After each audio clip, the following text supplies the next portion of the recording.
મહારાષ્ટ્રમાં શિવસેના યુબીટીના સાંસદ સંજય રાઉતે કર્ણાટકના મંત્રી અને કોંગ્રેસ નેતા પ્રિયાંક ખરગેની રાષ્ટ્રીય સ્વયંસેવક સંઘ આરએસએસ પર પ્રતિબંધની માગણી પર તીખી ટિપ્પણી કરી છે, જેમાં તેઓએ કહ્યું કે સરદાર પટેલજીની સૌથી ઊંચી પ્રતિમા ગુજરાતમાં નરેન્દ્ર મોદીજીએ બનાવી છે.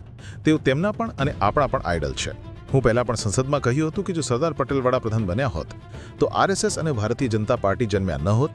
જેમાં રાઉતે સરદાર પટેલના ઐતિહાસિક યોગદાન અને આરએસએસ પરના પ્રતિબંધની યાદ અપાવી છે.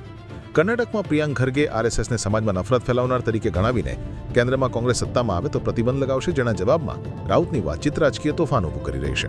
1948માં મહાત્મા ગાંધીની હત્યા પછી સરદાર પટેલે આરએસએસ પર પ્રતિબંધ મૂક્યો હતો, જે 1950માં ઉઠાવાયો અને 1975માં ઇન્દિરા ગાંધીએ ફરી લગાવ્યો. આ વિવાદ કોંગ્રેસ અને બીજેપી વચ્ચેના તણાવને વધારે છે, જ્યાં રાઉતની વાતથી સરદાર પટેલના ગુજરાતી વારસાને પણ રાજકીય રંગ ચડે છે.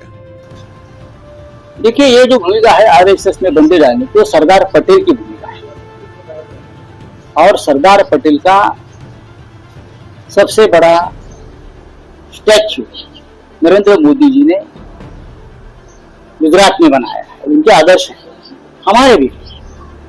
ये सरदार पटेल जी की भूमिका है, जो आदर्श नरेंद्र मोदी जी के हैं कि आरएसएस पर बंदी आनी चाहिए. अगर सरदार पटेल प्रधानमंत्री बनते तो मैंने ऑन रिकॉर्ड पार्लियामेंट में कहा, अगर सरदार पटेल जो बार बार बोलते हैं ना, नेहरू नहीं सरदार पटेल प्रधानमंत्री बनने चाहिए थे, अगर सरदार पटेल प्रधानमंत्री बनते तो ये राष्ट्रीय स्वयंसेवक संघ और भारतीय जनता पार्टी का जन्म भी नहीं होता और ना उनकी पैदाइश वहां रुक जाती.